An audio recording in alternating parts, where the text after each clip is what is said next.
Donc dans cette vidéo, on va voir différentes techniques d'amélioration d'image permettant donc d'améliorer la visibilité d'image. Nous, on va se concentrer essentiellement sur des images issues du milieu médical. Vous trouverez en description de cette vidéo le lien de ce notebook que nous allons étudier tout au long de cette vidéo. Concernant les données, nous sommes servis d'un jeu de données issu d'une compétition Kaggle. Donc cette compétition Kaggle a pour but de détecter et de localiser des lésions sur des radiographies issues de bustes de personnes. Et donc cette maladie est en rapport avec la maladie du Covid-19. Et donc du coup notre objectif ça va être à partir d'une image, on va chercher à améliorer sa visibilité, ce qui pourrait être intéressant après pour des médecins ou des docteurs de pouvoir avoir une meilleure visibilité des radiographies, mais aussi pour le cadre de cette compétition-là, d'avoir un pré-traitement au niveau de nos données qui pourra après être servi dans un réseau de neurones. Donc tout d'abord, on va lire nos données. Donc pour ce faire, on a des données qui sont sous le format DICOM. Le format DICOM permet d'avoir des informations supplémentaires avec l'image médicale, à savoir des informations sur le patient. Mais ici, dans ce cadre-là, on va essentiellement se concentrer donc sur l'image en elle-même. Donc pour ce faire, ce que l'on fait tout d'abord, c'est qu'on va normaliser notre image. En effet, les images issues d'un format DICOM sont sur 16 bits, et du coup, les valeurs ne sont pas comprises entre 0 et 255. Donc pour ce faire, nous, on va réaliser un pré-traitement, ce qui nous permet justement d'exprimer ces images-là au format 8 bits, donc d'avoir des valeurs de pixels entre 0 et 255. Et bien entendu, ce sont des images au niveau de gris que l'on a, donc on a un seul canal de couleur. Donc tout d'abord, on va visualiser un petit peu les données que l'on a à notre disposition. Donc ici, on a 10 images représentant chacune une radiographie issue de buste d'une personne. Et donc on peut voir sur cet exemple-là qu'on a différents contrastes sur chacune des images. On peut voir que par exemple celle-ci, elle est très sombre, alors que d'autres sont un peu plus claires. Et donc nous, notre premier objectif, ça va être un petit peu de normaliser ces données-là pour obtenir des données qui seront assez similaires entre elles. Donc tout d'abord, on va parler d'une première technique, l'égalisation d'histogramme. En fait, l'objectif, ça va être de permettre d'augmenter le contraste global d'une image. Comme on peut le voir par exemple sur cette image-là, elle est très sombre. Comme si on regarde l'histogramme des valeurs des pixels, on peut voir qu'ils sont compris entre 0 et 100. Le but de l'égalisation d'histogramme, ça va être justement de pouvoir utiliser l'ensemble du spectre des valeurs des pixels possibles. Donc en gros, ce que l'on veut obtenir, c'est pouvoir étirer en fait ces valeurs des pixels-là pour qu'elles soient non plus comprises entre 0 et 100, mais comprises entre 0 et 255. Donc le but, c'est de pouvoir utiliser l'ensemble du spectre des valeurs possibles. Et donc, comme vous pouvez le constater ici, ça nous permet d'obtenir une image qui est beaucoup plus visible pour nous, alors qu'ici, c'était presque impossible. Pour pouvoir coder ça en Python, donc, il vous suffit donc, d'utiliser la librairie OpenCV et d'utiliser la méthode equalizeIst et de passer en paramètre du coup l'image que vous souhaitez appliquer ce traitement. Nous allons maintenant voir une deuxième méthode qui est donc l'égalisation d'histogramme adaptative limitée par le contraste. En fait, l'égalisation d'histogramme, on a un petit problème avec, c'est que ça considère le contraste global de l'image. Pour vous montrer un peu cela, donc sur cette image-là, comme vous pouvez le voir, on va appliquer une égalisation d'histogramme, et donc ici, on peut voir que on voit très bien le fond, mais on n'arrive plus très bien à discerner en fait le portrait de la statue en premier plan, car il y avait beaucoup de luminosité dès le début. Et donc l'idée, ça va être de pouvoir adapter en fait l'égalisation d'histogramme en fonction de l'endroit où je me situe sur mon image. Donc pour ce faire, avec cette méthode-là, on va tout d'abord découper notre image en plusieurs morceaux, et sur chacun de ces morceaux-là, on va appliquer une égalisation d'histogramme, ce qui va nous permettre donc de pouvoir adapter en fait l'égalisation d'histogramme en fonction des différentes zones. Et donc du coup, une fois qu'on a appliqué sur chacun de ces petits morceaux-là, on la reconstruit notre image de base en reformant ces petits morceaux. En plus donc de l'histogramme d'histogramme, on va appliquer aussi deux traitements. Le premier qui va permettre de limiter le contraste. En effet, comme on va faire une égalisation d'histogramme par morceau, donc sur chacun des petits morceaux, on risque potentiellement d'amplifier le bruit qui est présent sur un des morceaux. Et donc, pour atténuer le bruit, on va préciser une limite. Donc la limite, elle va permettre de dire, si par exemple on a un pixel qui dépasse cette valeur-là, eh bien on va décider de couper la valeur du pixel à partir de la limite, et de distribuer la valeur restante sur l'ensemble des autres pixels de manière uniforme. Donc grâce à cela, on va permettre justement d'atténuer le bruit sur un morceau de l'image. Et ensuite, on va avoir un deuxième pré-traitement qui sera lié donc cette fois-ci à la reconstruction de l'image. En fait, on veut que lorsque l'on reconstruit notre image, chacun des petits morceaux puisse s'adapter en fonction des autres morceaux à côté. Et donc on veut que ce soit fluide. Donc l'idée, ça va être de faire une interpolation bilinéaire qui va nous permettre donc d'éviter des gaps entre les valeurs des pixels, notamment entre deux morceaux voisins. Et ce qui nous permet justement d'avoir cette fluidité au niveau de notre image là. Donc en termes de résultats, comme vous pouvez le constater ici, on arrive déjà à avoir une meilleure visualisation au niveau de la radiographie. Et donc du coup, en termes de traitement, pour pouvoir appliquer cela en Python, on utilise toujours donc la librairie OpenCV, et on va tout d'abord initialiser en fait notre méthode. Donc pour ce faire, on va préciser la limite, qui va nous permettre donc d'atténuer le bruit. Et on va aussi préciser donc la taille des différents morceaux que l'on souhaite décomposer notre image. Et ensuite, il nous suffit juste d'appliquer cette méthode-là avec notre image que l'on souhaite mettre.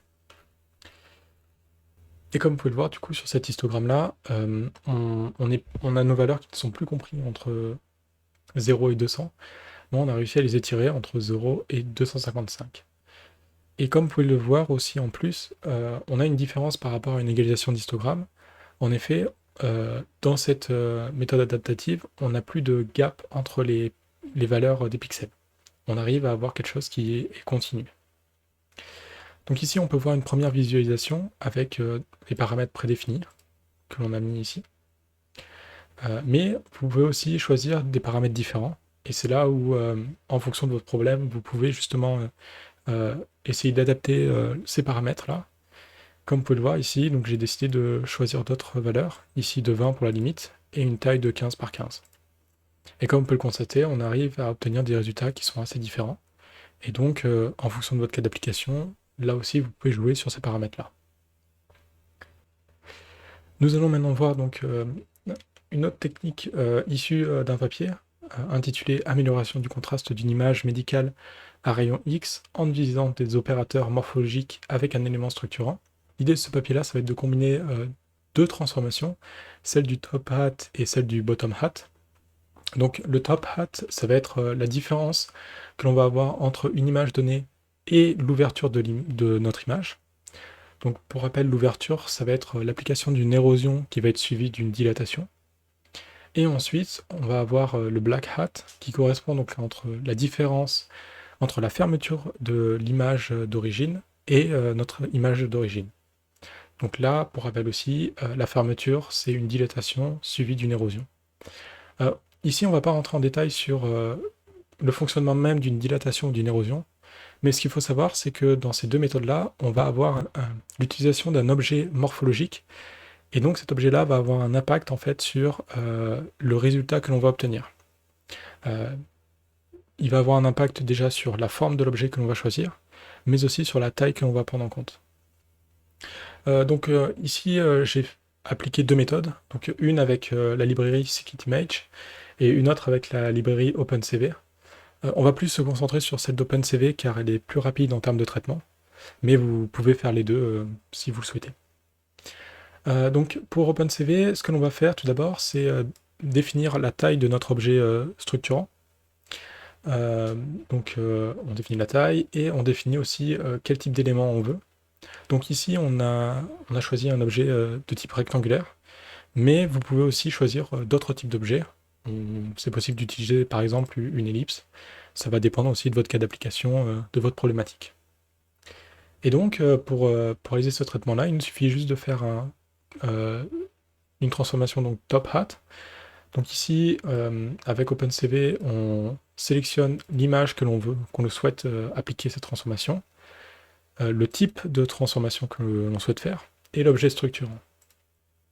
Et donc là, pareil, on fait la même chose pour la transformation de bottom hat. Enfin, il nous reste juste à assembler ces éléments-là comme indiqué dans le papier, où on prend notre image d'origine, on lui ajoute notre transformation de top hat, et on lui soustrait la transformation bottom hat.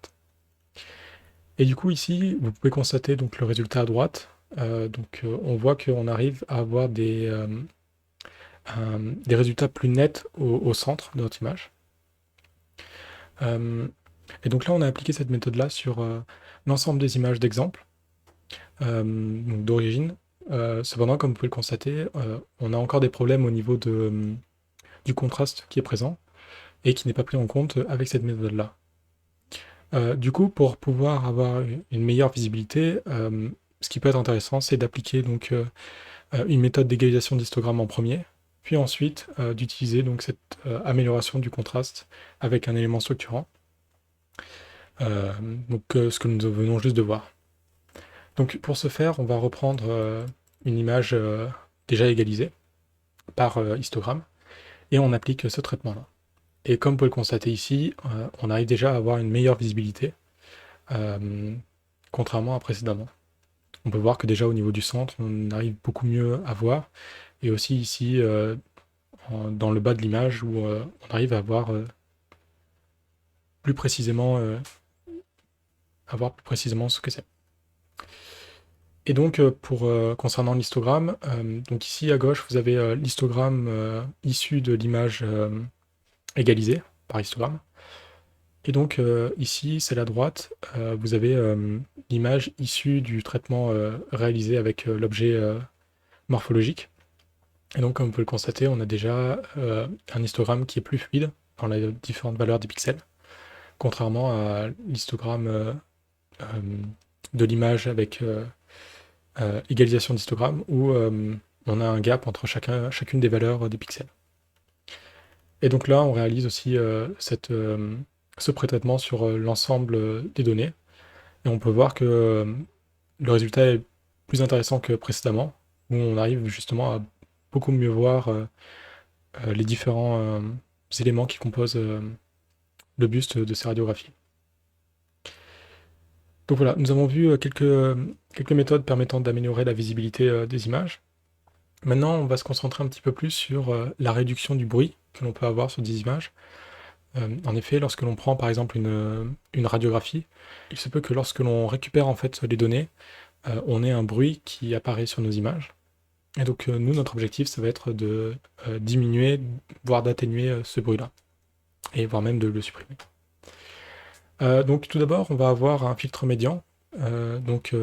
L'idée, en fait, avec ce filtre, ça va être de parcourir notre image avec une petite boîte, et pour chacun du pixel au centre de la boîte, on va récupérer la valeur médiane, c'est-à-dire la valeur médiane qui est comprise dans notre boîte. Donc si par exemple on a une valeur qui est aberrante, elle ne sera pas prise en compte, vu que l'on prend la valeur médiane. Donc là, c'est une première méthode pour réduire le bruit sur une image. On a ici l'histogramme qui en résulte de ce traitement. Et comme vous pouvez le voir, on n'a pas réellement de gros changements. Peut-être pour ce pic-là qui est devenu un peu plus important, mais sinon pas plus. Une deuxième approche que l'on va voir est celle de la transformer en cosinus discrète. Donc un peu à la manière d'une transformée de Fourier, où à partir d'un signal, on cherche à le décomposer sous forme de fréquence. Ici, avec la transformée cosinus, on va chercher à décomposer un signal sous forme de somme de fonctions de cosinus. Pour ce faire, on peut voir une image.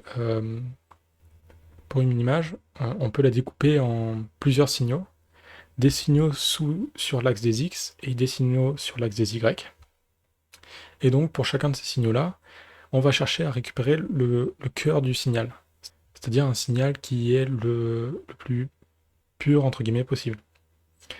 C'est-à-dire que si par exemple on a une valeur aberrante dans le signal, cette valeur-là va être atténuée car en fait on va se baser sur l'ensemble du signal.